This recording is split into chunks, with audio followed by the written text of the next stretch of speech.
So Gauri ರಿಲಕ್ಟೆಂಟ್ಲಿ Lankesh ಪತ್ರಿಕೆಗೆ ಬಂದಿದ್ದು. But ಮುಂದೆ ಹೊಸದಂತೂ ತುಂಬಾ ಚೆನ್ನಾಗಿ ನಡೆಸಿದ್ದು. ಯಾಕಂದರೆ ಅಪ್ಪ ಹಾಕಿದ ಹಾದಿಲೇ ಓದಿದೋಳು. ಎಲ್ಲೋ ಒಂದು ಕಡೆ ನಮ್ಮ ತಂದೆ ಫಸ್ಟ್ ಅದು ನಾನು ಹೇಳ್ದಂಗೆ ಒಂದು ಲಂಕೇಶ್ ಪತ್ರಿಕೆ ಶುರುವಾದಾಗಿಂದ ಅಡ್ವರ್ಟೈಸಿಂಗ್ ಇಲ್ಲ ಅಂತ, ಅಡ್ವರ್ಟೈಸ್ಮೆಂಟ್ ಬೇಡ ಅಂತ, ಯಾವುದಕ್ಕೂ ಒಂದು ನಾವು ಕಾರ್ಪೊರೇಟೈಸೇಷನ್ ಆಗಬಾರ್ದು, ಬಗ್ಬಾರ್ದು ಅಂತ ಅಪ್ಪ ಹೇಳಿ. ಎಷ್ಟೇ ಕಷ್ಟದಲ್ಲಿದ್ರೂ ಯಾಕಂದರೆ ಅಪ್ಪ ಹೋದಾಗ ಸರ್ಕ್ಯುಲೇಷನ್ ಸುಮಾರು ಇಳಿದಿತ್ತು. ಯಾಕಂದರೆ ಅಷ್ಟೊತ್ತಿಗೆ ತುಂಬ ಕಾಂಪಿಟೇಷನ್ ಬಂದಿತ್ತು, ಟಿ ವಿ ಚಾನಲ್ಗಳು ಶುರು ಆಗಿತ್ತು. ದಿನನಿತ್ಯ ನ್ಯೂಸ್ಗೆ ಏನಾರು ಒಂದು ಆದರೆ ಸಾಕು, ಒಂದೊಂದು ನಿಮಿಷಕ್ಕೂ ಸ್ಕೂಪು ಬ್ರೇಕಿಂಗ್ ನ್ಯೂಸ್ ಅಂತ ಮಾಡೋ ಕಾಲದಲ್ಲಿ ಪತ್ರಿಕೆ ರನ್ ಮಾಡೋದು ಕಷ್ಟನೇ ಇತ್ತು. ಬಟ್ ಆದರೂ ಗೌರಿ ಎಲ್ಲೋ ಒಂದು ಕಡೆ ಬಗ್ಗದಂಗೆ, ಕಾಂಪ್ರಮೈಸ್ ಆಗ್ದಂಗೆ, ನಾನು ಇವಾಗ ಅಡ್ವರ್ಟೈಸ್ಮೆಂಟ್ ತೊಗೊಂಬೋಣ ಅಂತ ಏನು ಮಾಡಲಿಲ್ಲ. ಅಪ್ಪ ಹಾಕಿದ್ದು ಸಿದ್ಧಾಂತಗಳಾಗಲಿ, ಅಪ್ಪ ಹಾಕಿದ ನಿಲುವುಗಳಾಗಲಿ, ಅಪ್ಪ ಅಂದ್ಕೊಂಡಿದ್ದು ಆಲೋಚನೆಗಳಾಗಲಿ ಅದೇ ಹಾದಿಲಿ ನಡೆದ್ಲು ಗೌರಿ. ಕೊನೆಯವ್ರಿಗೂ ಅದೇ ಮಾಡಿದ್ಲು ಅವಳು. ಅಡ್ವರ್ಟೈಸ್ಮೆಂಟ್ ತೊಗೊಳ್ಳಿಲ್ಲ. ಆಮೇಲೆ ಒಂದು ಸೆಕ್ಯುಲರಿಸಮ್ ಬಗ್ಗೆ ಹೋರಾಡ್ತಾ ಇದ್ಲು, ನಮ್ಮ ಕಾನ್ಸ್ಟಿಟ್ಯೂಷನ್ ಬಗ್ಗೆ ಇಲ್ಲಿ ಅದನ್ನ ಬಗ್ಗೆ ಹೋರಾಡೋಳು. ಎಲ್ಲೇ ಒಂದು ಭ್ರಷ್ಟಾಚಾರ ಆದರೆ ಖಂಡಿತ ಯಾರೇ ಆಗಲಿ, ಯಾರೋ ಹೇಳ್ತಾರೆ ಮೊನ್ನೆ ಕೂಡ, ನಿಮ್ಮ ಅಕ್ಕ ಬಿಡಿ ಮೇಡಮ್ IAS IPS ಮಿನಿಸ್ಟ್ರ್ ಕೇರೆ ಮಾಡ್ತಾ ಇರಲಿಲ್ಲ, ಏನೋ ಅಬ್ಬಾರ ಇಲ್ಲಿ ಇದಾಯ್ತಾ, ಅದು ಇದ್ದರೆ ಏನಾರು ವಿಷಯ ಇದ್ದರೆ ಹೇಳೇ ಬಿಡೋಣ, ಹಂಗೆ ಅಷ್ಟು ಡೈರೆಕ್ಟು ಅಷ್ಟು ಬ್ರೇವ್ ಅಂತ ಮೊನ್ನೆ ಕೂಡ ಹೇಳ್ತಾರೆ ಯಾರೋ. ಸೊ ಇದರಲ್ಲಿ of course I am proud of her.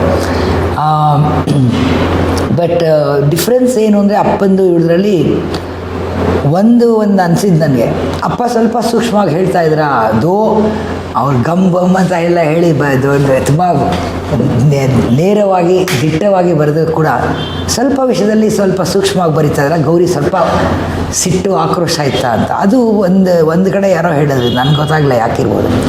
May be because of language ಅಂತ. ಇಂಗ್ಲೀಷ್ ಜರ್ನಲಿಸಮಿಂದ ಬಂದು ಕನ್ನಡದಲ್ಲಿ ಆಲೋಚನೆ ಮಾಡಿ ಬರೆಯುವಾಗ ಒಂದು ಸ್ವಲ್ಪ ಬದಲಾವಣೆ ಇರೋದ, ಅದನ್ನು ಫಸ್ಟ್ ಇಂಗ್ಲೀಷಲ್ಲಿ ಥಿಂಕ್ ಮಾಡಿ ಕನ್ನಡದಲ್ಲಿ ಮಾತಾಡ್ತಾರಲ್ಲ, ಆ ಥರದ್ದು ಏನೋ ಒಂದು ಆಗಿರ್ಬೋದಾ ಅಂತ. ಬಟ್ ಅದೇನೇ ಇರಲಿ, ಅವಳು ಹೋರಾಟದಂತೂ ಖಂಡಿತ ಎಲ್ಲರಲ್ಲೂ. ಬಾಬಾ ಬುಡನ್ಗಿರಿ ಫಸ್ಟ್ ಟೈಮ್ ಅದು ಏನಾಯ್ತು ಅಲ್ಲಿ ಇದು ಸೂಫಿ ಕಲ್ಚರಿಂದ ಎಲ್ಲ ಹಿಂದೂಸ್ ಮುಸ್ಲಿಮ್ಸ್ ಎಲ್ಲ ಬಂದು ಒಂದು ಪೂಜೆ ಮಾಡಿ ಇರೋವಂಥ ಜಾಗ ಅದು ಚಿಕ್ಕಮಂಗ್ಳೂರಿನಲ್ಲಿ. ಇಲ್ಲಿ ಒಂದು ದತ್ತಪೀಠ ಅಂತ ಒಂದು ಬರೀ ಹಿಂದೂಸ್ ಫ್ರೀ ಮಾಡಬೇಕು ಅಂತ ಒಂದು ಗಲಾಟೆ ನಡೀತಾ ಇತ್ತು. ಅದು ಇವಾಗವರೆಗೂ ಪೊಲಿಟಿಕ್ಸ್ ಆಗಿದೆ. ನಾನು ಪಾಲಿಟಿಕ್ಸ್ ಬಗ್ಗೆ ಜಾಸ್ತಿ ಮಾತಾಡೋಕ್ಕೆ ಹೋಗಲ್ಲ ಇಲ್ಲಿ. ಸೊ ನನಗೆ ಗೊತ್ತಿರಾಗೆ ಗೌರಿ ಫಸ್ಟ್ ಹೋರಾಟಕ್ಕೆ ಹೋಗಿದ್ದ ಅದು ಅಂತ. ಅವಾಗ ಗೌರಿ ಒಬ್ಬಳೇ ಅಲ್ಲ, ಅಲ್ಲಿ ಗಿರೀಶ್ ಕಾರ್ನಾಡ್ ಇದ್ದರು, ಮಳ್ಳಸಿದ್ದಪ್ಪ ಅವರಿದ್ದರು, ದೊರೆಸ್ವಾಮಿ ಅಂತ ಫ್ರೀಡಮ್ ಫೈಟ್ರ್ ಅವರಿದ್ದರು. ಸುಮಾರು 90 ವರ್ಷ, 99 ವರ್ಷ ಇತ್ತೇನೋ ಅವ್ರಿಗೆ ಅವಾಗ. ಅವರಿದ್ದರು, ಪ್ರೊಫೆಸರ್ಗಳಿದ್ದರು, ಪ್ರೊಫೆಸರ್ ಶ್ರೀಧರ್ ಅಂತ, ಈ ಥರ ಸುಮಾರು ಜನ, ಹಲವಾರು ಜನ ಒಂದು ವೇದಿಕೆ ಮಾಡಿಕೊಂಡು ಫ್ಯಾಕ್ಟ್ ಫೈಂಡಿಂಗ್ ಅಂತ ಹೋದ್ರೆ ಆ್ಯಕ್ಚುಲಿ ಏನಾಗ್ತಾಯಿದೆ ಅಲ್ಲಿ. ಕರೆ ಇಂಡಿಪೆಂಡೆನ್ಸ್ ಬಂದಿದ್ದ ಟೈಮಲ್ಲಿ ಕಾನ್ಸ್ಟಿಟ್ಯೂಷನ್ ಪ್ರಕಾರ ಏನು ನಡೀತಾ ಇತ್ತು ಪೂಜೆ ಪುರಸ್ಕಾರಗಳು ಅದೇ ಕಂಟಿನ್ಯೂ ಆಗಬೇಕು, ಮುಂದೆ ಬದಲಾವಣೆ ಆಗಿಲ್ಲ ಅಂತ ಅದಿದ್ದು. ಇವಳು ಆ ಹೋರಾಟಕ್ಕೆ ಹಿಡಿದಾಗ, ಅದು ಮೊನ್ನೆ ಡಾಕ್ಯುಮೆಂಟ್ರಿ ಗೌರಿ ಬಗ್ಗೆ ಮಾಡಿದಾಗಲೇ ಹೇಳ್ತಾರೆ, ಹೇಗೆ ಒಂದು ಅವಳು ಪೊಲೀಸ್ ಪ್ರೊಟೆಕ್ಷನ್, ಪೊಲೀಸೆಲ್ಲ ಬಿಡಬಾರ್ದು ಅವ್ರಿಗೆ, ಈ ಥರ ಪ್ರೊಟೆಸ್ಟ್ ಮಾಡಬಾರ್ದಲ್ಲಿ ಅಂತ ಪೊಲೀಸರು ಕಾಯ್ತಾ ಇರಂತೆ. ಇವಳು ನೋಡಿ ಎಲ್ಲ ಯಾವುದೋ ಜನದ ಜೊತೆ ಸೇರಿಕೊಂಡು ಲಾರಿಲಿ ಹತ್ಕೊಂಡು ಹೋಗಿದ್ದಾಳೆ ಇದು ಮಾಡೋಕ್ಕೆ, ಪ್ರೊಟೆಸ್ಟ್ ಮಾಡೋಕ್ಕೆ. ಅದು ಈ ಥರದ್ದೆಲ್ಲ ಮಾಡಿದಾಳೆ ವಿಷಯ. ಅದು ನನಗೆ ಅಫ್ಕೋರ್ಸ್ ಆ ಟೈಮಲ್ಲಿ ಹೆಚ್ಚಾಗಿ ಗೊತ್ತಿರಲಿಲ್ಲ. ಪ್ರೊಟೆಸ್ಟ್ ಹೋದ್ಲು ಅಂತ ಗೊತ್ತಿತ್ತು, ಅಲ್ಲಿ ಏನೇನಾಯಿತು ಅಂತ ನನಗೆ ಗೊತ್ತಾಗ್ತಿರಲಿಲ್ಲ. ಈಗ ಅವಳು ಹೋದ ಮೇಲೆ ನಾನು ಮಾತಾಡೋಕ್ಕೆ ಹೋದಾಗ ಸುಮಾರು ವಿಷಯಗಳು ಈ ಥರ ಬಂತು ಆಚೆ. ಅದಾಗಲಿ ಆ ನ್ಯಾಕ್ಸಲೈಟ್ ಅಂತ ಒಂದು ಬಿರುದು ಕೊಟ್ಟರು ಅವಳಿಗೆ. ಅವ್ಳು ಹೋದಾಗಲೂ ಅಷ್ಟೇ, ನಿಮ್ಗೆ ಗೊತ್ತಿರಂಗೆ ನ್ಯಾಕ್ಸಲೈಟು ಸತ್ತಿದ್ದು ಒಳ್ಳೆಯದಾಯಿತು. ಅವ್ರಿಗೆ ಅರ್ಥನೇ ಆಗಿಲ್ಲ ಅವಳು ಹೋರಾಟ ಆಗಲಿ ಏನಾಯಿತು ಅಂತ. ನನ್ನ ಪ್ರಕಾರ ಅವಳು ಏನಕ್ಕೆ ಹೋರಾಟ ಮಾಡಿದ್ದೆ ಅವಳು, ಅಲ್ಲಿ ಹೋಗಿ ನ್ಯಾಕ್ಸಲೈಟ್ಸನ್ನು ಮೀಟ್ ಮಾಡಿ ಆ್ಯಕ್ಚುಲಿ ನೀವು ಈ ಥರ ಹೋರಾಟ ಮಾಡಬೇಡಿ, ಹಿಂಸಾಚಾರದಿಂದ ಹೋರಾಟ ಮಾಡಬೇಡಿ, ಗನ್ ಇಟ್ಕೊಂಡು ಹೋರಾಟ ಮಾಡಬೇಡಿ, ಇದೊಂದು ಡೆಮೋಕ್ರೆಟಿಕ್ ಸೊಸೈಟಿ, ನೀವು ಬಂದು ಮಾತಾಡಿ, ಸರ್ಕಾರಕ್ಕೆ ನಿಮ್ಮ ಬೇಡಿಕೆ ಏನಿದೆ ಬಂದು ಮಾತಾಡಿ ಅಂತ ಆ ಥರ ಇಂಟರ್ವೆನ್ಷನ್ ತುಂಬ ಮಾಡಿ ಹೇಳ್ಕೋಯಿ. ಸೊ ತಪ್ಪ, ಅದು ಹಿಂಸಾಚಾರದಿಂದ ಅಲ್ಲಿ ಇದು ಮಾಡೋದು ತಪ್ಪ ಅಂತ. ಅದು ಬಿಟ್ಟು ಗಾಂಧೀಜಿ ಏನು ಹೇಳಿದ್ದು, ನೀವು ಗನ್ ಹಿಡ್ಕೊಂಡು ಮಾತಾಡಬೇಡಿ, ಏನೋ ಶಾಂತಿಯುತವಾಗಿ ಪ್ರೊಟೆಸ್ಟ್ ಮಾಡಿ, ಶಾಂತಿಯುತವಾಗಿ ಮಾತಾಡಿ ಅಂತೇಳಿ. ಅದನ್ನೇ ಇವಳು, ನಾನು ಗಾಂಧಿ ಕಂಪೇರ್ ಮಾಡ್ತಾಯಿಲ್ಲ ಅಫ್ಕೋರ್ಸ್ ಅವಳನ್ನ, ಬಟ್ ಹೇಳಿ ಆ ಥರದ್ದೊಂದು ನಿಲುವು ಇಟ್ಕೊಂಡಿದ್ದಾರಲ್ಲ ಅದನ್ನು ಇಟ್ಕೊಂಡು. ಬಟ್ ಜನ ಇಮಿಡಿಯೇಟಾಗಿ ನ್ಯಾಕ್ಸಲೈಟ್ ಈ ಥರದ್ದೊಂದು ತಪ್ಪು ಮಾಹಿತಿ ಅವಳ ಬಗ್ಗೆ ಶುರು ಆಯ್ತು. ಅವಾಗ ನಮಗೆಲ್ಲ ಒಂಥರ ಆತಂಕ, ಏನು ಇವಳು ಯಾವುದೋ ಈ ಥರ ಹಿಂಗೆಲ್ಲ ಹೇಳ್ತಾರಲ್ಲಪ್ಪ ಬಟ್ ನಮಗೆ ಎಕ್ಸ್ಪ್ಲೈನ್ ಮಾಡೋಳು, ನೋಡು ಈ ಥರ ಇದೆ, ಅಲ್ಲಿ ಜನರಿಗೆ ಸಮಸ್ಯೆ ಇದೆ, ಆ ಸಮಸ್ಯೆ ಬಗೆಹರಿಸಬೇಕು. ಬಟ್ ನಾನು ಇವರೆಲ್ಲರೂ ಬಂದು ಚೀಫ್ ಮಿನಿಸ್ಟರ್ ಆವಾಗ ಧರ್ಮಸಿಂಗಿದ್ರು ಅನಿಸುತ್ತೆ, ಅವಾಗ ಬಂದು ಮಾತಾಡಿದ್ರು. ಅದು ಒಂದೇನಾಯಿತು, ಒಂದು ಅಡ್ವಾಂಟೇಜು ಇತ್ತು, ಡಿಸಡ್ವಾಂಟೇಜ್. ಗೌರಿ ಲಂಕೇಶ್ ಅಂತ ಹೆಸರಿದ್ದಿದ್ದು ನಮ್ಮೆಲ್ರಿಗೂ ಆಗಿದೆ ಅದು. ಲಂಕೇಶ್ ಅಂದ ಕೂಡಲೇ ಎಲ್ಲ ಯಾವುದೇ ಮಿನಿಸ್ಟ್ರಾಗಲಿ ಇವರಾಗಲಿ ಬಂದು ಮಾತಾಡ್ಸೋಕ್ಕೆ ಒಪ್ಕೊಳ್ಳೋರು. ಬಟ್ ಕೆಲಸ ಮಾಡ್ತಾ ಇದ್ರು, ಅದು ಸೆಕೆಂಡ್ರಿ. ಸೊ ಬಟ್ ಇವಳು ಪೀಪಲ್ಸ್ ಇಶ್ಯೂ, ನಾವು ಜನರದ್ದು ಏನಿತ್ತು ಸಮಸ್ಯೆಗಳು ಅದನ್ನು ಸರ್ಕಾರಕ್ಕೆ ಸುಲಭವಾಗಿ ತೊಗೊಂಡೋಗೋಕೆ ಒಂದು ಪ್ಲ್ಯಾಟ್ಫಾರ್ಮ್ ಮಾಡ್ಕೊಂಡು ಅವಳೊಬ್ಬಳೇ ಅಲ್ಲ, ಆ ಗುಂಪನ್ನ ಅಷ್ಟು ಕರ್ಕೊಂಡೋದಾಗ ಸಿದ್ದರಾಮಯ್ಯ ಅವರಾಗಲಿ ಧರ್ಮಸಿಂಗ್ ಆಗಲಿ ಯಾರಾಗಲಿ ಹೋಗಿ ಮಾತಾಡೋಕ್ಕೆ ಅವಳಿಗೆ MP ಪ್ರಕಾಶ್ ಹೋಮ್ ಮಿನಿಸ್ಟರ್ ಆಗಿರೋ ಅವ್ರ ಹತ್ರನೂ ಅಷ್ಟೇ ಸಲೀಸಾಗಿ ಹೋಗಿ ನನಗೆ ಅಪಾಯಿಂಟ್ಮೆಂಟ್ ಬೇಕು ಅನ್ನೋಳು ಎಲ್ಲರನ್ನೂ ಕರ್ಕೊಂಡೋಗೋಳು ಮಾತಾಡ್ಸೋಳು. ನೋಡಿ ಈ ಥರ ಸಮಸ್ಯೆ ಇದೆ, ಬಗೆಹರಿಸಿ ನೀವೇನಾರು ಮಾಡಿ. ಆ ಇಂಟರ್ವೆನ್ಷನ್ ಇದೆಯಲ್ಲ ಜರ್ನಲಿಸ್ಟ್ ಮಾಡಲ್ಲ, ಯಾವಾಗಲೂ ಬರೀತಾರೆ ಮುಗಿಸ್ತಾರೆ. ಅದು ಬರೆದಿದ್ದನ್ನು ಫಾಲೋ ಅಪ್ ಮಾಡಿ ಸರಿ ಹೋಯ್ತೋ ಇಲ್ವೋ, ಬರೆಯೋದೊಂದೇ ಅಲ್ಲ, ಅಲ್ಲಿ ಏನಾರು ಒಂದು ಪ್ರಾಬ್ಲಮ್ ಇದೆ ಆ ಜನರಿಗೆ ಸರಿ ಹೋಯ್ತೋ ಇಲ್ವೋ, ಒಂದೆಲ್ಲೋ ಕಿರುಕುಳ ಆಯಿತು, ಒಂದು ಅಲ್ಪಸಂಖ್ಯಾತರಿಗೆ ಏನೋ ಆಯಿತು ಅಂತ ಇಟ್ಕೊಳ್ಳಿ, ಅದನ್ನು ಒಂದು ಮುಂದೆ ತರೋದು ಆ ಇಶ್ಯೂನ ತುಂಬ ಚೆನ್ನಾಗಿ ಮಾಡ್ಕೊಬೋದು. ಅದಕ್ಕೆ ಹೇಳಿದ ಅಪ್ಪ ಬರೀ ಜರ್ನಲಿಸ್ಟ್ ಆಗಿದ್ರೆ ಅಥವಾ ಬೇರೆ ಬೇರೆ ಕವಿ ಆಗಲಿ ಸಾಹಿತಿ ಆಗಲಿ ಅದೆಲ್ಲ ಇದ್ರು, ಇವಳು ಅವೆಲ್ಲ ಇದ್ದಿದ್ರು ಜರ್ನಲಿಸ್ಟ್ ಆ್ಯಂಡ್ ಆ್ಯಕ್ಟಿವಿಸ್ಟ್. ಆ ಥರದ್ದೊಂದು ಟ್ರಾನ್ಸ್ಫಾರ್ಮೇಷನ್ ಆಯಿತು ಆ 20 ವರ್ಷ ಜರ್ನಿಲಿ. 20ಇಂದ ಈಗ ಮೊನ್ನೆ 17 ಇಯರ್ಸ್ ಆ ಜರ್ನಿ ಇತ್ತಲ್ಲ ತುಂಬಾ ಬದಲಾವಣೆ ಆಯಿತು. ಅವಳು ನಿಜ ಜೀವನದಲ್ಲೂ ಅಷ್ಟೇ. ಸಣ್ಣ ತಮಾಷೆ ವಿಷಯ ಹೇಳ್ತೀನಿ.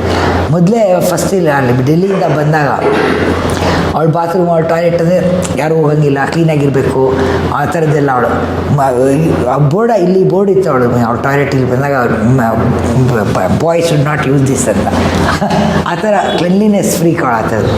ಬಟ್ ಅದೇ ಹೆಂಗೆ ಮಹಿಳೆ ಈ ಥರದೆಲ್ಲ ಆ್ಯಕ್ಟಿವಿಸಮು ಸಾಮಾನ್ಯ ಜನರ ಜೊತೆ ಬೆರ್ಕೊಡೋದಾಗಲಿ, ಒಂದೆಲ್ಲೋ ಒಂದು ಕಷ್ಟದಲ್ಲಿದ್ದಿದ್ದು ಜನರ ಜೊತೆ ಬೆರ್ತಾದ್ಮೇಲೆ ಒಂದು ಇನ್ಸಿಡೆನ್ಸ್ ಹೇಳೋದು ನನಗೆ.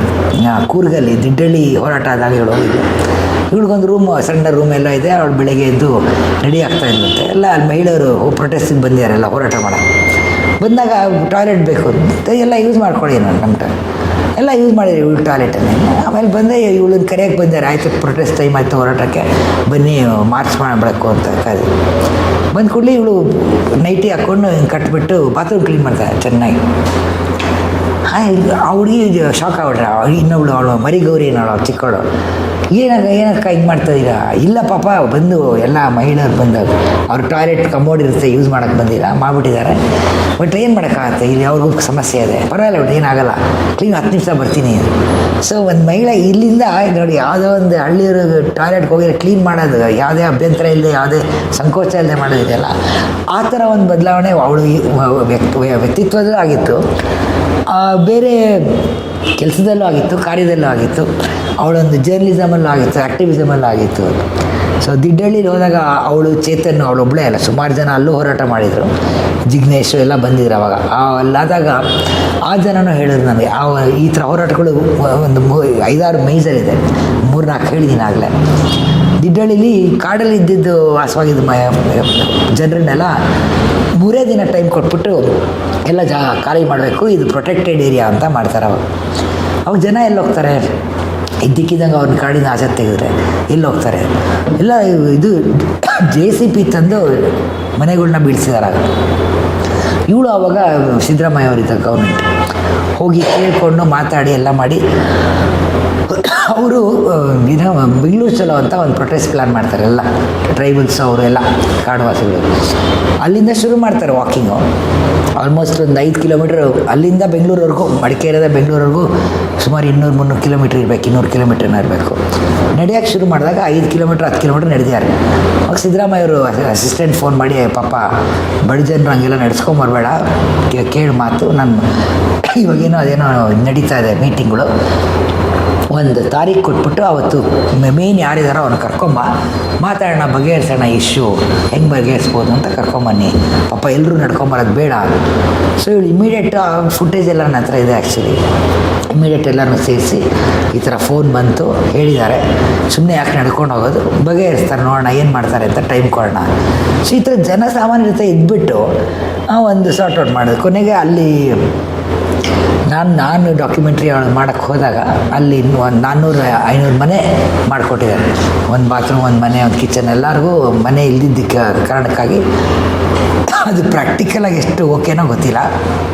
ಬಿಕಾಸ್ ಕಾಡಲ್ಲಿ ಇದ್ದಿದ್ದ ಜನ ಅವ್ರಿಗೆ ಖುಷಿ ಕೊಟ್ಟಿದ್ದೆ ಕಾಡು ಸಂಪತ್ತು, ಇದೆಲ್ಲ ನೀರು ಎಲ್ಲ ಅದನ್ನೊಂದು ತಂದು ಒಂದು ಸಿಟಿ ಬಾರ್ಡ್ರಲ್ಲಿ ಹಾಕ್ಬಿಟ್ಟು ಔಟ್ಕಾಸ್ಟ್ ಥರ ಮಾಡಿಟ್ಟಿದ್ದಾರೆ ನನ್ನ ಪ್ರಕಾರ. ಅದು ಗೌರಿಗೂ ಅನಿಸಿತ್ತು ಖಂಡಿತ. ಬಟ್ ಅಟ್ಲೀಸ್ಟ್ ಒಂದು ತಲೆ ಮೇಲೆ ಒಂದು ಸೂರು ಅಂತಾರಲ್ಲ, ಅದು ಸಿಕ್ಕಿತ್ತು ಇವಳು ಇಂಟರ್ವೆನ್ಷನಿಂದ, ಇವರೆಲ್ಲರೂ ಹೋರಾಟದಿಂದ ಸಿಕ್ಕಿತ್ತು.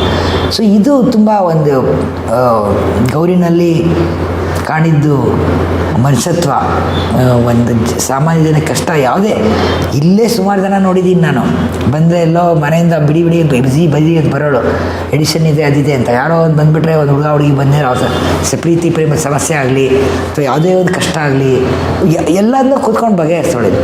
ಆ ಥರ ಒಂದು ಪೇಷನ್ಸ್ ಇರುತ್ತೆ. ಅದು ನಮ್ಮ ತಂದೆ ಗುಣ. ಮತ್ತೆ ಒಂದ್ಸತಿ ನಾನು ಹೇಳ್ದಂಗೆ ಮಿನಿಸ್ಟ್ರು ಬಂದಿದ್ದರೆ ಯಾರೋ ಒಬ್ಬನು ರೈತರ ಜೊತೆ ಮಾತಾಡ್ತಾ ಕೂತಿದ್ರು. ಸರ್ ಈ ಥರ ಮಿನಿಸ್ಟ್ರ್ ಹೆಸರು ಗೊತ್ತಿಲ್ಲ ನನಗೆ, ಅವ್ರು ಬಂದಿದ್ದಾರೆ ಅಂತ ಆಫೀಸ್ ಬಾಯ್ ಬಂದು ಹೇಳಿದ್ದಾನೆ.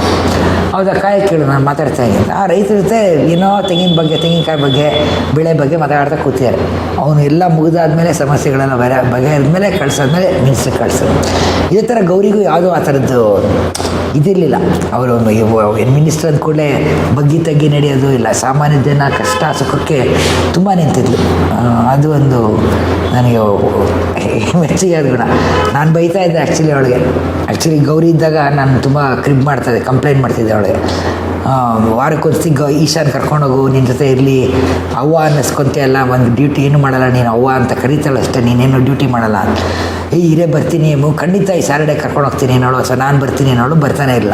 ಇನ್ನೇನೋ ಬಂತು ಕೆಲಸ ಬಿಸಿ. ನಾನು ಸಿಟ್ಟು ಮಾಡ್ಕೊಳ್ತಾ ಇದ್ದೆ. ಬಂದಾಗ ವಸ್ತಿ ಇಲ್ಲಿ ಆಗುತ್ತೆ. ನಾನು ಹೇಳ್ದಂಗೆ ಯಾರ್ದೋ ಸಮಸ್ಯೆ ಇದ್ದಕ್ಕಿದ್ದಂಗೆ ಒಂದು 10 ಜನ ಬಂದ್ಬಿಡೋರು. ಅಲ್ಲೇನೋ ಪ್ರಾಬ್ಲಮ್ ಆಗಿರುತ್ತೆ ಅವ್ರಿಗೆ, ಲ್ಯಾಂಡ್ ಪ್ರಾಬ್ಲಮ್ ಅಂತೆ, ಇದಂತೆ, ಹೊಡೆದಾಟ ಆಗಿರುತ್ತೆ, ಕೆಳಜಾತಿಯವರು ಅಂದ್ಬಿಟ್ಟು ದೌರ್ಜನ್ಯ ಆಗಿರುತ್ತೆ. ಇಂಥವ್ರು ಬಂದ್ಬಿಟ್ಟು ಅವ್ರದ್ದೇ ಮಾತಾಡಕ್ಕೆ ಕೂತೇಳು. ನಾವು ಬೈತಾ ಇದ್ವಿ, ಏನು ಮನೆಯವ್ರದ್ದು ಏನು ಕೇರೆ ಮಾಡಲ್ಲ ನೀನು, ನಮ್ಮ ಜೊತೆ ಸ್ಪೆಂಡ್ ಮಾಡಲ್ಲ, ಇವ್ರು ಯಾರ್ಯಾರೋ ಬರ್ತಾರೆ ಅವ್ರದ್ದೆಲ್ಲ ಆರಿಕತೆ ಕೇಳ್ಕೊಂಡು ಕೂತಿರ್ತೀಯ.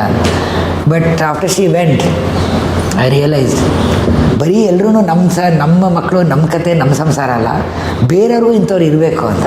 ಯಾಕಂದರೆ ನಾನೇ ಇರೋಕ್ಕಾಗಲ್ಲ, ನನ್ನ ಶೈಲಿ ಇಲ್ಲ ಆ ಥರ. ನನ್ನ ಮಗಳು ನನ್ನದೇ ಕಮಿಟ್ಮೆಂಟ್ಸ್ ಇತ್ತು, ಎಲ್ಲರಿಗೂ ಇರುತ್ತೆ. ಬಟ್ ಅದನ್ನು ಮೀರಿ ಬದುಕೋರು ಇರ್ತಾರೆ ಒಬ್ಬೊಬ್ರು. ಅದನ್ನು ಗೌರಿ ಮಾಡಲ್ಲ ಅಂತ. ಅದು ಇಂಪಾರ್ಟೆನ್ಸು. ಇಂಥವ್ರು ಇರಬೇಕು ಸೊಸೈಟಿಗೆ, ಒಂದು ಸಮಾಜಕ್ಕೆ ಇಂಥವ್ರು ತುಂಬ ಅಗತ್ಯ ಇದೆ. ಬರೀ ನಮ್ಮಂಥ ಸೆಲ್ಫಿಶ್ ಪೀಪಲ್ ಅಲ್ಲ ಅಂತ ಗೊತ್ತಾಗಿದ್ದು ಗೌರಿ ಆದಮೇಲೆ, ಗೌರಿ ಹೋದ್ಮೇಲೆ. ಆ್ಯಕ್ಚುಲಿ ಯಾವ ಥರ ಹಿಂಗೆ ಬಂದಾಗ ಕರೆಯೋಳು, ಈಗ ಟೌನ್ ಹಾಲ್ನಲ್ಲಿ ಈ ಪ್ರೊಟೆಸ್ಟ್ ಇದೆ ಕಣೆ, ಹೋಗಿ ಕೂತ್ಕೊಂಡ್ಬಿಡೆ, ನಾನು ಹೋಗೋಕ್ಕಾಗ್ತಿಲ್ಲ. ಸ್ಕೂಲಲ್ಲಿ ಪೇರೆಂಟ್ ಟೀಚರ್ ಮೀಟಿಂಗ್ ಇದೆ, ನಾನು ಒಬ್ಬಳೇ ಪೇರೆಂಟು, ಬೇರೆ ಯಾರೂ ಇಲ್ಲ, ಪೇರೆಂಟ್ ಟೀಚರ್ ಮೀಟಿಂಗ್ ಇದೆ, ನೀನು ಹೋಗ್ತೀಯಾ, ನೀನು ಅವ್ವ ಅನ್ನಿಸ್ಕೊತೀಯ, ನೀನು ಹೋಗಲ್ಲ, ಬಟ್ ನಾನು ಹೋಗಲೇಬೇಕಾಗತ್ತೆ, ನಾನು ಪ್ರೊಟೆಸ್ಟ್ಗೆಲ್ಲ ಹೋಗೋಕ್ಕಾಗಲ್ಲ ಅಂತ ಅವಳು ಅಣಗಿಸೋಳು.